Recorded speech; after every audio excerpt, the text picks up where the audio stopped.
مرحوم شوہر قبر سے اپنی بیوی کو پھول بھیجتا رہا۔ 1985 کے موسم گرما کا ذکر ہے۔ اکاڑا میں رہنے والی ایک خاتون ناصرہ کا شوہر دل کا دورہ پڑنے سے وفات پا گیا۔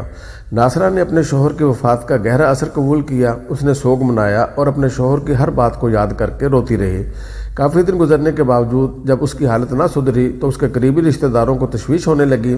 اپنے شوہر کی وفات کے چند ماہ بعد ایک روز ناصرہ نے اپنی ایک سہیلی کو بتایا کہ اس کا مرحوم شوہر اس کے لیے قبر سے پھول بھیج رہا ہے۔ لوگوں نے اس کا دعویٰ یہ سوچ کر مسترد کر دیا کہ دماغی طور پر پریشان رہنے کی وجہ سے اس کے ذہن میں ایسی سوچیں پیدا ہو رہی ہیں۔ ڈاکٹروں نے بھی قرار دیا کہ شوہر کی وفات کے غم نے ناصرہ کے دماغ کو متاثر کیا ہے، لیکن سبھی لوگوں نے ناصرہ کے اس دعوے کو دماغی خلل قرار دے کر مسترد نہیں کیا۔ ناصرہ اور اس کا شوہر بشیر متوسط طبقے کے ایک قابل احترام جوڑے کے طور پر رہے، جنہوں نے اپنی زندگیاں اپنے آپ میں مگن ہو کر گزاری۔ جب بشیر وفات پا گیا تو اس کی بیوی کو پہنچنے والا صدمہ اتنا زیادہ تھا کہ وہ کئی روز تک سکتے میں رہی۔ اس نے خود کو اپنے فلیٹ میں بند کر لیا اور وہ کبھی کبھار ہی وہاں سے باہر نکلتی تھی۔ اکتوبر کا کوئی دن تھا جب ناصرہ کو اپنے دروازے پر سرخ گلاب کا پھول رکھا ہوا ملا۔ اس کے ساتھ ایک پیغام تھا، تمہارے ایک پیارے کی طرف سے۔ اس کے بعد ملنے والے گلاب کے سرخ پھولوں کے ساتھ بھی یہی پیغام ہوتا تھا۔ جب ناصرہ کو پہلا پھول ملا تو اس نے پھولوں کی دکان پر ٹیلی فون کر کے کہا کہ غالباً ان سے کوئی غلطی ہو گئی ہے جو یہ پھول اس دروازے پر ڈال دیا گیا ہے، لیکن دکان کے مینیجر نے اسے بتایا کہ اس سے کوئی غلطی نہیں ہوئی۔ ایک درمیانی عمر کا آدمی اس کی دکان کے اندر آیا تھا۔ اس نے پھول بھجوانے کے حوالے سے واضح ہدایات دی تھیں۔ ناصرہ چونکہ شوہر کی وفات کی وجہ سے غمزدہ تھی، اس لیے اس نے ان پھولوں کی طرف کوئی خاص توجہ نہ دی اور ہر روز موصول ہونے والے پھولوں کو ردی کی ٹوکری میں پھینک دیتی تھی۔ پھر یہ ہوا کہ روزانہ موصول ہونے والے پھول کے ساتھ لگا ہوا پیغام تبدیل ہو گیا۔ نام کی اس تبدیلی نے ہر روز ملنے والے پھولوں کے حوالے سے ناصرہ کی سوچ اور طرز عمل کو مکمل طور پر تبدیل کر دیا۔ پیغام یہ تھا، چاندنی رات کو یاد کرو، آئی لو یو۔ بعد ازاں ناصرہ نے اپنی سہیلی نادرہ کو بتایا، میں جانتی ہوں کہ یہ پھول مجھے میرے شوہر کی طرف سے بھجوائے جا رہے ہیں، کیونکہ اس دنیا میں صرف دو افراد ہیں جو چاندنی رات کی اہمیت جانتے تھے، ایک میں اور ایک میرا شوہر۔ میرے شوہر نے ایک چاندنی رات میں میرے ساتھ شادی کا ارادہ ظاہر کیا تھا۔ ناصرہ اگلے روز پھولوں کی دکان پر گئی اور پھول بھیجنے اور پیغام تبدیل کرنے والے کے بارے میں پوچھا۔ دکاندار نے پھول بھیجنے والے کا جو حلیہ بتایا اس نے ناصرہ کو اور زیادہ مضطرب اور حیرت زدہ کر دیا۔ اس نے اپنے پرس میں سے ایک تصویر نکال کر دکاندار کے سامنے کر دی اور پوچھا کہ اس نے اس آدمی کو کہیں دیکھا ہے۔ دکاندار نے بتایا کہ یہی تو وہ شخص ہے جس کے بارے میں ہم بات کر رہے ہیں۔ یہ تصویر اس کے شوہر کی تھی۔ اس کا مطلب یہ ہوا کہ اس کا شوہر اس کو غم کی حالت سے نکالنے کے لیے مرنے کے بعد بھی کوشش کرتا اور اسے گلاب کے سرخ پھول بھجواتا رہا۔ Mid night express. ناقابل فہم واقعات میں ایک مظہر جو کثرت سے ہوتا ہے، اسے ماضی کے کسی بھی واقعے کا ری پلے کہا جا سکتا ہے، یعنی ایسے واقعات جو ماضی میں ہو چکے ہوں کسی اور کو انہی مقامات پر بہت بعد میں نظر آ جائیں جہاں وہ اصل میں ہوئے تھے۔ بعض ماہرین کا خیال ہے کہ ہر واقعہ فضا میں اپنا عکس چھوڑ جاتا ہے، اور اب اس تصور کو سائنس بھی قریب قریب درست مان چکی ہے۔ ہزاروں سال سے فلسفیوں کا یہ خیال ہے کہ پوری کائنات ہی دراصل کسی اور حقیقی کائنات کا عکس اور مجاز ہے۔ یہ ذرا مختلف بات ہے، لیکن سائنس ہمیں بتاتی ہے کہ مادے کی طرح واقعات اور آوازیں بھی فنا نہیں ہوتی، لہروں کی شکل میں محفوظ رہتی ہیں۔ سوال صرف اتنا ہے کہ وہ کون سا مشینی عمل ہے جو اس گزرتے ہوئے واقعے کو ری پلے کرتا ہے۔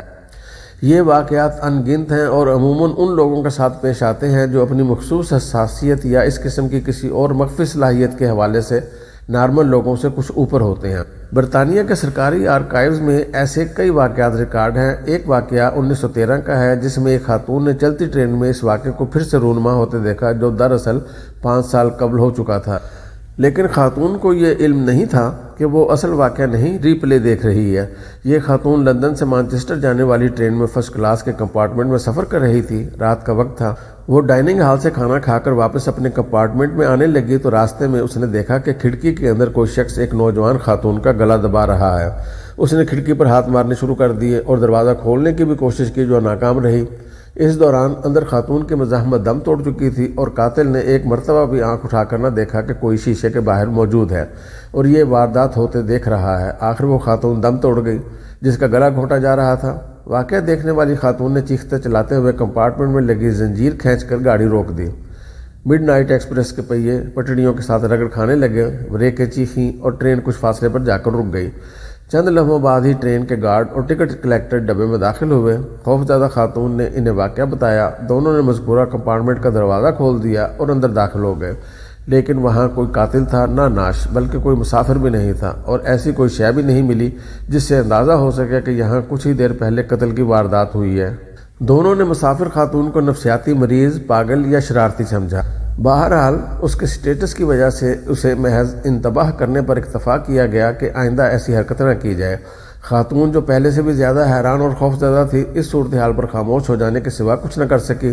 تھوڑی دیر بعد ٹرین دوبارہ مانچسٹر کے لیے روانہ ہو گئی۔ خاتون جس نے قتل کی واردات ہوتے دیکھی، اس کا نام اربیلا تھا اور وہ مانچسٹر میں ڈنر کی ایک تقریب میں جا رہی تھی۔ اس نے بعض مہمانوں کو یہ واقعہ سنایا۔ اتفاق سے مہمانوں میں اس وقت کا ایک نامور مصنف ڈاکٹر پیری کوبرائے بھی موجود تھا۔ وہ مافوق الفطرت موضوعات اور نفسیات میں مہارت رکھتا تھا۔ اس نے یہ سارا واقعہ لکھوا کر اپنے رسالے سائیکک رپورٹ میں شائع کر دیا۔ اس نے صرف واقعہ چھاپنے پر ہی اکتفا نہیں کیا، بلکہ اپنے ایک ساتھی وائز مین سے کہا کہ وہ اس حوالے سے تحقیقات کرے۔ کئی روز کی تحقیقات کے بعد وہ 5 سال قبل ہونے والی اس قتل کی رپورٹ، قاتل اور مقتولہ کی تصویریں حاصل کرنے میں کامیاب ہو گیا۔ اربیلا نے فوراً دونوں کو شناخت کر لیا۔ مقتولہ ایک گھریلو خاتون نوینا تھی جو وقوعہ کی رات اسی ٹرین میں سفر کر رہی تھی، اور قاتل ایک بے روزگار انجینئر ڈیوڈ تھا۔ وہ بھی اسی ٹرین کا مسافر تھا، اور جب اس کی بات نوینا سے ہوئی تو وہ اسے اس کمپارٹمنٹ میں لے گیا جو اس وقت بھی خالی تھا۔ یہاں آ کر اس نے خاتون سے دست درازی کی اور مزاحمت پر مشتعل ہو کر اس کا گلا دبا دیا۔ قاتل واقعہ کے بعد گرفتار کر لیا گیا تھا اور اس نے اعتراف جرم بھی کر لیا، جس کے بعد اسے پھانسی دے دی گئی۔ اس حیرت انگیز واقعے کی یہ تفصیلات حیران کن ہے کہ وقوعہ برسوں پہلے اسی رات ہوا تھا جس رات اربیلا نے اسے دیکھا۔ وقت بھی وہی تھا اور کمپارٹمنٹ بھی وہی۔ دیکھنے والی خاتون قاتل اور مقتولہ کے چہروں، لباس اور مزاحمت کی ہر کیفیت کو دیکھ رہی تھی، جبکہ اصل میں وہاں کچھ بھی نہیں تھا۔ ایک عرصے تک لندن کے حلقوں میں یہ واقعہ موضوع بحث رہا۔ خواجہ حسن نظامی مرحوم نے لکھا ہے کہ جن لوگوں کے خیالات پراگندہ نہیں ہوتے اور ان میں اپنے خیالات کو مرکوز اور مرتکز کرنے کی صلاحیت بھی ہو تو وہ کشف کرنے کے قابل ہو جاتے ہیں۔ یہ لوگ پھر نادیدہ چیزوں کو بھی دیکھ لیتے ہیں، لیکن ضروری نہیں کہ ہر شخص یہ صلاحیت حاصل کر لے۔ جعلی عاملوں کے ساتھ ایک تجربہ۔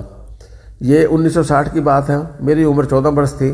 ان دنوں میری چچی جان پر جنات کا سایہ تھا۔ آئے دن کوئی نہ کوئی عامل جنات کو مار بگانے کے لیے بلایا جاتا، لیکن تمام تر دعووں کے باوجود وہ جن کسی کے قابو میں نہ آتا۔ بڑے بڑے عامل جو جنات پر قابو رکھنے کے دعوے کرتے تھے، سب ناکام ثابت ہوئے۔ اس وقت ہم پر یہ راز کھلا کہ عاملوں میں ایک بڑی تعداد جعلی ہے جو دھوکہ دہی سے لوگوں سے رقم بٹور رہی ہے۔ لوگ اپنے مسائل اور سادہ لوہی کے باعث ان کے جھانسے میں آ جاتے ہیں۔ چچی جان کی حالت اکثر و بیشتر خراب ہو جاتی تھی، جس سے سب گھر والے شدید پریشان ہو جاتے۔ خاص طور پر چچا جان کی پریشانی دیکھنے والی ہوتی۔ بیچارے جہاں بھی کسی عامل پیر فقیر کے بارے میں سنتے وہاں پہنچ جاتے، مگر ابھی تک مایوسی کا سامنا تھا۔ بہتری کے کوئی آثار نظر نہیں آ رہے تھے۔ بہرحال مجھے اس وقت یہ خیال آیا کہ ضرور کوئی ایسا عمل سیکھنا چاہیے کہ اگر کہیں ضرورت پڑ جائے تو اس سے کام لیا جا سکے یا کسی کی پریشانی کو دور کرنے میں مدد لی جا سکے۔ اس طرح جعلی عاملوں سے جان چھوٹ جائے گی اور روپے پیسے کا بھی ضیاع نہیں ہوگا۔ آہستہ آہستہ میں نے اس شو کی خاطر بھاگ دوڑ شروع کی تو کوئی عامل یا استاد صحیح رہنمائی نہ کرتا۔ سب ٹال مٹول اور ہیلا سازی سے کام لیتے۔ کوئی کہتا کہ کسی ویران جگہ پر چلے جاؤ، کوئی قبرستان میں ڈیرے ڈالنے کا مشورہ دیتا، کوئی الو کا خون لانے کا مطالبہ کرتا، تو کوئی رات بھر ایک ٹانگ پر کھڑے ہونے کی مشق کا سبق دیتا۔ مگر میں نے ہمت نہ ہاری اور اپنی کوشش جاری رکھی۔ ہمارے شہر میں ایک سائیں صفا والا ہوا کرتا تھا۔ میں نے انہی کی شاگردی اختیار کرنے کا فیصلہ کیا۔ جب میں ان کی خدمت میں حاضر ہوا تو وہاں میرے علاوہ بھی بہت سے شائقین کی تعداد موجود تھی جو ہر دم خدمت پر کمر بستہ رہتی۔ ہر ایک کو یہ فکر تھی کہ استاد کسی طرح خوش ہو جائے اور شاید کوئی عمل ہمیں سکھا دے، لیکن اس نے کسی کو کچھ نہیں دیا۔ میں نے بھی ان کی بہت خدمت کی تاکہ میں ان سے کچھ سیکھ سکوں۔ ابلیس کا تو بس نام ہی بدنام ہے، اصل کام تو یہ ظالم لوگ کرتے ہیں جو دوسروں کی زندگیوں کے ساتھ کھیلتے ہیں۔ ان کی رہنمائی کرنے کی بجائے انہیں مزید گمراہ کرتے ہیں۔ ایسے ایسے طریقے بتاتے ہیں کہ انسان کی زندگی روگ بن جاتی ہے، جس سے وہ اپنوں سے دور اور دنیا و ما فیہا سے کٹ کر رہ جاتا ہے۔ خدا خدا کر کے سائیں نے مجھے ایک عمل بتایا جس کا وہ خود بھی عامل تھا۔ میں نے 3 بار وہ عمل کیا لیکن کچھ حاصل نہ ہوا۔ عامل لوگ عمل سے متعلق ایک اہم بات شاگرد کو کبھی نہیں بتاتے۔ اس طرح وہ عمل میں ناکام رہتا ہے اور پھر اسے کہا جاتا ہے کہ عمل تم سے بھاری ہے یا اس میں کوئی کمی رہ گئی ہے۔ اس کا نتیجہ یہ نکلتا ہے کہ شاگرد عمل سیکھنے کی دھن میں مزید خدمت جاری رکھتا ہے اور عامل کے بارے نیارے ہو جاتے ہیں۔ یہ سائیں چونکہ ہمارے گھر کے قریب ہی تھے، اس لیے جو بھی فالتو وقت ہوتا میں ان کے پاس گزارتا۔ اس شوق کے ہاتھوں گھر سے کئی مرتبہ ڈانٹ ڈپٹ کا سامنا کرنا پڑتا۔ جب مجھے یہاں سے کچھ نہ ملنے کا یقین ہو گیا تو میں نے کسی اور استاد کی تلاش شروع کی۔ مجھے کسی نے بتایا کہ منڈی ڈھابا سنگھ کے قریب نواں پنڈ میں صوفی عبداللہ رہتے ہیں جو بابا جنہ والا کے نام سے مشہور ہے۔ شوق کے ہاتھوں مجبور میں ایک دن اکیلا ان کے پاس پہنچ گیا۔ میں نے اپنے آنے کا مقصد بیان کیا تو انہوں نے کمال مہربانی سے مجھے ایک عمل بتایا جس کو ایک مرتبہ پڑھنے پر 10 منٹ صرف ہوتے تھے اور اسے 101 مرتبہ پڑھنا تھا۔ اب آپ خود اندازہ لگائیں کہ یہ کتنا وقت بنتا ہوگا۔ یہ عمل 71 دن میں مکمل ہو گیا، لیکن پھر بھی ناکامی کا منہ دیکھنا پڑا تو میں غصے میں ان کے پاس گیا۔ انہیں امید نہ تھی کہ یہ لڑکا اتنی جلدی عمل کر لے گا۔ انہوں نے اپنی جعل سازی کو چھپانے کے لیے صرف ایک بات کہہ کر ٹال دیا کہ آپ کا منہ دوسری طرف تھا، فلاں طرف نہیں تھا جس طرف سے جنات نے آنا تھا۔ میں نے کہا کہ میری حالت دیکھیں، مجھے کس بات کی سزا دی ہے اور آپ نے یہ تو بتایا نہیں تھا کہ منہ کس طرف کرنا ہے۔ کہنے لگے بیوقوف تم ہو جس نے پوچھا نہیں۔ جب انہوں نے یہ بات کہی تو میں غصے میں آپے سے باہر ہو گیا۔ جب میں واپس آنے لگا تو بابا جی کہنے لگے مجھے معلوم ہے تم بہت غصے میں ہو، اس لیے تمہیں کچھ ملنا چاہیے، تم نے بہت سخت محنت کی ہے، اس کا مجھے بھی دکھ ہے۔ اب ایک عمل ہے کر لو۔ 4.5 گھنٹے کا عمل تھا جو 41 دن مسلسل کرنا تھا۔ میں یہاں اس عمل کا طریقہ بتاتا ہوں تاکہ لوگوں کی آنکھیں کھل جائیں کہ کالے جادو کے حصول کے لیے انسان کیا کچھ کر گزرنے پر آمادہ ہوتا ہے۔ اس عمل میں صرف مردوں کو پکارنا تھا۔ میں رات 12 بجے اٹھتا، گھر سے غسل کر کے قبرستان جاتا، پہلے سے منتخب بوسیدہ اور پرانی قبر کے پاؤں کی طرف بیٹھ کر وہاں 4.5 گھنٹے جو عمل انہوں نے بتایا تھا اس کی پڑھائی کرتا۔ خلوص دل سے بھرپور محنت کی، لیکن افسوس کہ 41 دن مسلسل یہ سب کچھ کرنے کے باوجود مجھے کچھ حاصل نہ ہوا۔ بے مقصد وقت برباد کیا۔ آپ میرے دل کی کیفیت نہیں جان سکتے۔ میری تمام کوششیں بیکار ثابت ہو رہی تھیں جبکہ میرا شوق اتنا ہی بڑھتا جا رہا تھا۔ میں نے جعلی عاملوں کے پیچھے 15 قیمتی سال ضائع کیے۔ افسروں کی بیگمات۔ خوشاب کے علاقہ وادی سون کے موضع اوچھالی کا یہ حیران کن واقعہ 28 جون 2007 جمعرات کی رات پیش آیا۔ اس روز زوردار بارش ہوئی تھی۔ رات 10 بجے مجھے میری ٹیکسی کے ڈرائیور نے فون کیا کہ سکیسر تک ایک سواری چھوڑنے جانا ہے، اگر آپ فارغ ہیں تو ہمراہ چلیں، واپسی پر ساتھ رہے گا، اس طرح وقت بھی اچھا کٹے گا۔ راولپنڈی سے آئے ہوئے میرے 2 کزنوں نے جب سکیسر جانے کا سنا تو انہوں نے بھی ساتھ جانے کے لیے اصرار کیا۔ ہم 11 بجے کے قریب گارڈ روم سکیسر پہنچ گئے۔ ہم تینوں یہاں اتر گئے اور ڈرائیور سواری اتارنے کے لیے ذرا آگے چلا گیا۔ 20 منٹ کے بعد واپس آنے پر میں ڈرائیور کے ساتھ فرنٹ سیٹ پر اور میرے 2 کزن پیچھے بیٹھ گئے۔ ہیلی پیڈ کا موڑ مڑتے ہی سڑک کے کنارے 4 خواتین خوبصورت کپڑوں میں ملبوس ایک دوسرے کے پیچھے چلی جا رہی تھیں۔ میں نے ڈرائیور سے پوچھا کہ اتنی رات گئے یہ کون ہے؟ ڈرائیور نے لاپرواہی سے کہا کہ افسران کی بیگمات پھرتی رہتی ہیں۔ اتنے میں ہم انہیں کراس کر کے آگے نکل گئے۔ 3 موڑ پہنچ کر اترے تو دیکھا کہ پھر وہی عورتیں چلی جا رہی ہیں۔ اب میں نے خوفزدہ ہو کر ڈرائیور سے پوچھا تو اس نے کہا کہ یہ کوئی اور مخلوق لگتی ہے۔ میں نے سہمے ہوئے پچھلی سیٹ پر دیکھا تو میرا چھوٹا کزن نیند کی آغوش میں چلا گیا تھا جبکہ بڑا خوشگوار موسم کے لطف میں گم بیٹھا تھا۔ میں نے قرآنی آیات پڑھنا شروع کر دی اور ڈرائیور کو حوصلہ دیا کہ جو کچھ یاد ہے پڑھے، اللہ پاک مدد فرمائیں گے۔ جیسے ہی ہم شیشے والا موڑ مڑے تو پھر دیکھا کہ 4 عورتیں چلی جا رہی ہیں۔ اب پچھلی 2 عورتوں نے مڑ کر دیکھا، شکل سے خوبصورت دکھائی دی۔ میں پسینے سے شرابور ہو گیا اور بہت زیادہ خوفطاری ہو گیا۔ البتہ ڈرائیور اپنے حواس قابو میں رکھے ہوئے تھا۔ میں اس قدر خوفزدہ ہوا کہ مجھے یقین ہو گیا کہ آج کی رات بس آخری ہے۔ ہم وہ موڑ کراس کر کے آگے نکل آئے۔ جب پھلواڑی ریسٹ ہاؤس کے سٹاپ کے قریب آئے تو اب 4 کے بجائے 2 عورتیں سڑک کنارے کھڑی تھیں۔ میرا جسم بے جان سا ہونے لگا۔ مشکل سے گاڑی آگے بڑھائی۔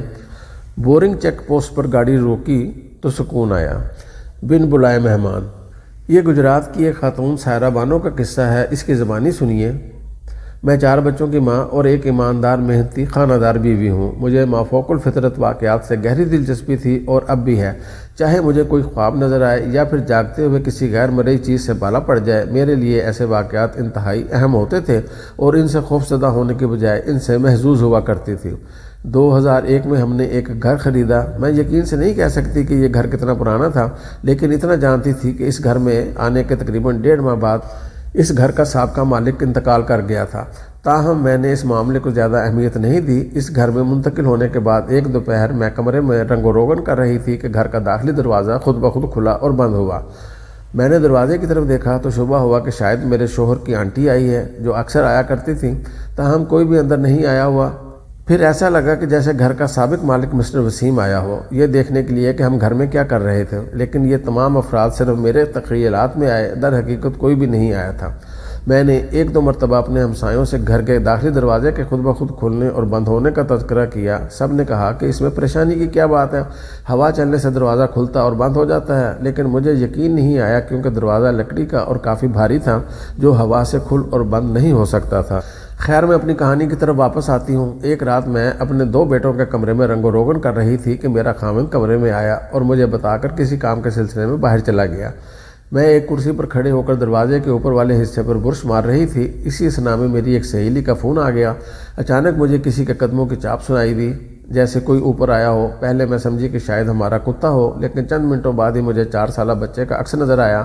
میرے ذہن میں آیا کہ جیسے میرا کوئی بیٹا اوپر آیا ہو۔ تھوڑی ہی دیر بعد میرے ذہن نے کام کیا اور میں نے سوچا کہ بچے تو نیچے کمرے میں بیٹھے گیم کھیل رہے ہیں، ان کا اوپر کیا کام۔ ٹیلی فون پر بات جاری رکھی۔ میں نے اپنی سہیلی سے کہا کہ فون بند کرو۔ اس نے پوچھا کیا ہوا؟ میں نے کہا کہ میں نے بھوت کو دیکھا ہے۔ فون بند کر کے میں نے اس بچے کو پورے گھر میں تلاش کیا، تاہم وہ کہیں نہیں ملا۔ مجھے یاد آیا کہ میں نے اس بچے کو پہلے بھی کہیں دیکھا تھا، شاید میں نے اسے بچوں کے اسکول میں دیکھا تھا۔ اس کے بعد مجھے گھر میں ایسا لگنے لگا کہ جیسے کوئی مجھے دیکھ رہا ہو، میرا پیچھا کر رہا ہو۔ گھر میں میرا سکون کسی حد تک غارت ہو گیا۔ میں پریشان رہنے لگی تھی۔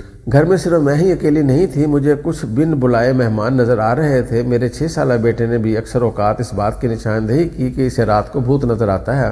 گو کہ وہ خوف زدہ نہیں ہوا، لیکن وہ ہمارے ساتھ سونے لگا۔ وہ صرف اتنا کہتا، ماما میں آپ کے ساتھ سوؤں گا، مجھے رات کو بھوت نظر آتا ہے۔ میرے دوسرے بیٹے نے بھی شکایت کی کہ اسے مختلف رنگوں کے لوگ نظر آتے ہیں، اور وہ یہ بھی کہتا کہ اسے مختلف رنگ ہوا میں تحلیل ہوتے ہوئے بھی دکھائی دیتے ہیں۔ یہ سب کیا تھا؟ میں کچھ بھی نہیں جانتی تھی۔ میں صرف اتنا جانتی اور سمجھتی ہوں کہ کوئی بھی اس دنیا میں اکیلا نہیں ہے۔ ہم سب کے ساتھ مختلف روحیں وابستہ ہوتی ہیں، کچھ خوش ہوتی ہیں جبکہ کچھ ناخوش ہوتی ہیں۔ میں جانتی تھی کہ ہمارے گھر میں بھی روحیں تھیں اور میں بالکل خوف زدہ نہیں تھی۔ گو کہ ایک رات میری آنکھ کھلی تو کمرہ یخ تھا، مجھے کمبل کے اندر بھی سردی لگ رہی تھی۔ لائٹ مسلسل جل بجھ رہی تھی۔ آپ یقین کریں، میں نے اتنا کہا، خدا کے لیے رک جاؤ۔ چند منٹ بعد ہی معاملات ٹھیک ہو گئے۔